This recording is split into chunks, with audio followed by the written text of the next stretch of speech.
Fala pessoal, paz do Senhor Jesus, Pastor Ricardo por aqui. Chegamos no nosso 7º dia de leitura bíblica e como eu sempre tenho dito que o Espírito Santo esteja ministrando aí sobre a sua vida. Terminamos ontem o capítulo 6, falando sobre a vida de Estevão, e o capítulo 7 também fala sobre ele, então só para dar essa introdução para você, terminou mostrando que o rosto de Estevão parecia com o rosto de um anjo, já ali de frente com o Sinédrio. O capítulo 7 de hoje começa da seguinte maneira: Então o sumo sacerdote perguntou a Estevão: são verdadeiras essas acusações? A isso ele respondeu: Irmãos e pais, ouçam-me. O Deus glorioso apareceu a Abraão, nosso pai, estando ele ainda na Mesopotâmia, antes de morar em Harã. Ele disse: saia da sua terra e do meio dos seus parentes e vá para a terra que eu lhe mostrarei. Então ele saiu da terra dos caldeus e estabeleceu em Harã. Depois da morte de seu pai, Deus o trouxe a essa terra, onde vocês agora vivem. Deus não lhe deu nenhuma herança aqui, nem mesmo o espaço de um pé, mas lhe prometeu que ele e depois dele, seus descendentes, possuiriam a terra. Embora naquele tempo Abraão não tivesse filhos, Deus lhe falou dessa forma: seus descendentes serão peregrinos numa terra estrangeira e serão escravizados e maltratados por 400 anos, mas eu castigarei a nação a quem servirão como escravos, e depois sairão dali e me adorarão neste lugar. E deu a Abraão a aliança da circuncisão. Por isso Abraão gerou Isaque e o circuncidou 8 dias depois de seu nascimento. Mais tarde, Isaque gerou Jacó, e esse os 12 patriarcas. Os patriarcas, tendo inveja de José, venderam-no como escravo para o Egito, mas Deus estava com ele e o libertou de todas as suas tribulações, dando a José favor e sabedoria diante do faraó, rei do Egito. Este o tornou governador do Egito e de todo o seu palácio. Depois houve fome em todo o Egito e em Canaã, trazendo grande sofrimento, e os nossos antepassados não encontravam alimento. Ouvindo que havia trigo no Egito, Jacó enviou nossos antepassados em sua primeira viagem. Na segunda viagem deles, José fez-se reconhecer por seus irmãos, e o faraó pôde conhecer a família de José. Depois disso, José mandou buscar seu pai Jacó e toda a sua família, que eram 75 pessoas. Então Jacó desceu ao Egito, onde faleceram ele e os nossos antepassados. Seus corpos foram levados de volta a Siquém e colocados no túmulo de Abraão, no túmulo que Abraão havia comprado ali dos filhos de Amor, por certa quantia. Versículo 17. Ao se aproximar o tempo em que Deus cumpriria sua promessa a Abraão, aumentou muito o número de nosso povo no Egito. Então, outro rei, que nada sabia a respeito de José, passou a governar o Egito. Ele agiu traiçoeiramente para com o nosso povo e oprimiu os nossos antepassados, obrigando-os a abandonar os seus recém-nascidos para que não sobrevivessem. Naquele tempo nasceu Moisés, que era um menino extraordinário. Por 3 meses ele foi criado na casa de seu pai. Quando foi abandonado, a filha de Faraó o tomou e o criou como seu próprio filho. Moisés foi educado em toda a sabedoria dos egípcios e veio a ser poderoso em palavras e obras. Ao completar 40 anos, Moisés decidiu visitar seus irmãos israelitas. Ao ver um deles sendo maltratado por um egípcio, saiu em defesa do oprimido e o vingou, matando o egípcio. Ele pensava que seus irmãos compreenderiam que Deus o estava usando para salvá-los, mas eles não o compreenderam.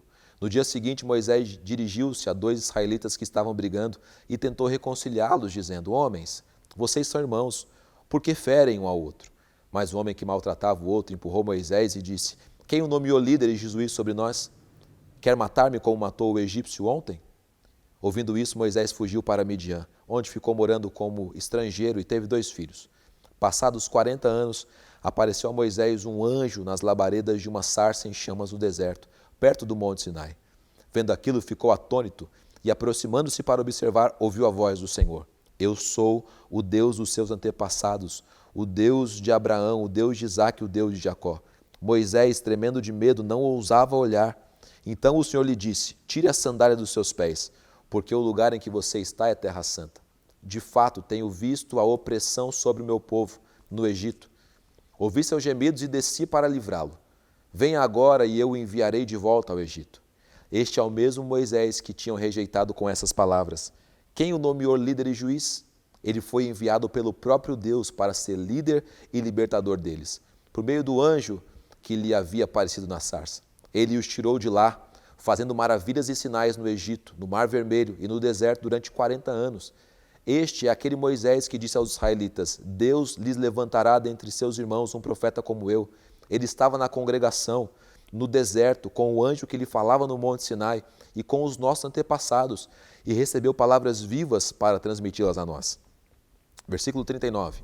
Mas nossos antepassados se recusaram a obedecer-lhe, ao contrário, rejeitaram-no, e em seu coração voltaram para o Egito. Disseram a Arão: faça para nós deuses que nos conduzam, pois a esse Moisés que nos tirou do Egito não sabemos o que lhe aconteceu.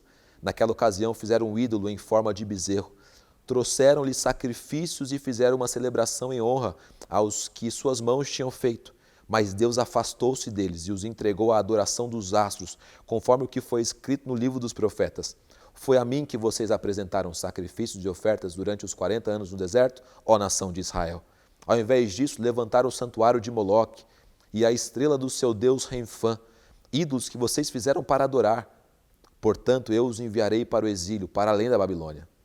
No deserto, os nossos antepassados tinham o tabernáculo da aliança, que fora feito segundo a ordem de Deus a Moisés, de acordo com o modelo que ele tinha visto. Tendo recebido o tabernáculo, nossos antepassados o levaram sob a liderança de Josué, quando tomaram a terra das nações que Deus expulsou de diante deles.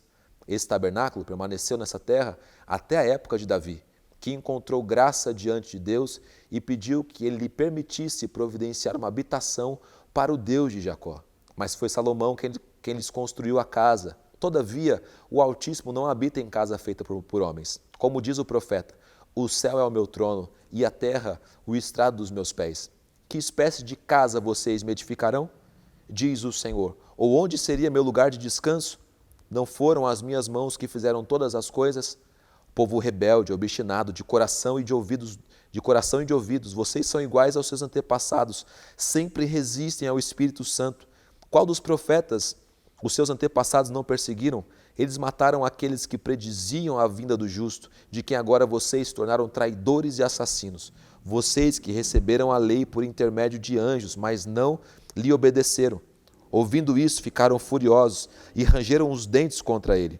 Mas Estevão, cheio do Espírito Santo, levantou os olhos para o céu e viu a glória de Deus, e Jesus em pé, à direita de Deus, e disse: vejo os céus abertos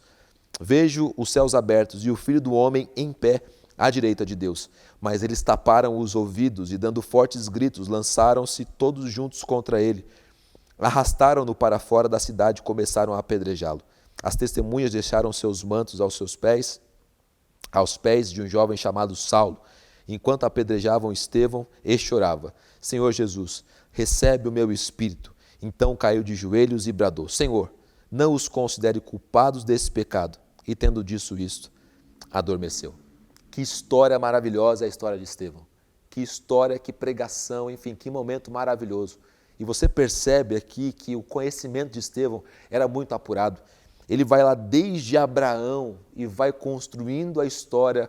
A história passa por Moisés, para mostrar que Moisés foi um profeta rejeitado pelo povo, e da mesma forma Jesus também foi rejeitado pelo povo, e aí ele faz o desfecho final.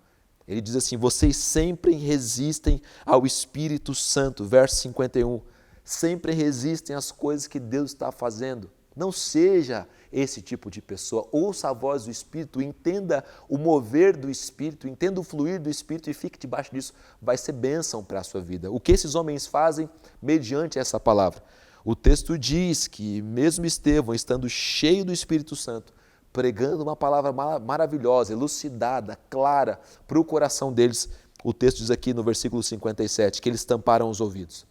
Eles não quiseram ouvir a palavra de Deus. Não cometa esse erro. E eles acabam cometendo o assassinato de mais um homem inocente, mais um profeta de Deus, mais um servo de Deus perseguido pelos religiosos, pela religião, por aqueles que estavam, entre aspas, agindo em favor de Deus, em nome de Deus. Não cometa esse erro. Valorize os profetas, ouça a voz de Deus e você vai ser uma bênção. O texto termina aqui dizendo que Estevão, ainda nos segundos de morte, pede para que Deus perdoe as pessoas. Mostra o coração de Estevão, a intenção de Estevão. E nós temos ele como um grande exemplo de homem de Deus, de um servo de Deus, de um homem cheio do Espírito Santo, porque a Bíblia diz isso, nós lemos isso hoje, tá certo? Que Deus te abençoe, que Deus te fortaleça. Não deixe de compartilhar com outras pessoas esse vídeo. Ele alcançando pessoas, é a palavra de Deus alcançando pessoas. Não deixe de dar o seu like também aqui na nossa página e principalmente deixar o seu comentário. Isso é muito importante, tá bom? A gente se vê amanhã Atos capítulo 8, se Deus assim permitir. Forte abraço para você, tamo junto e até mais.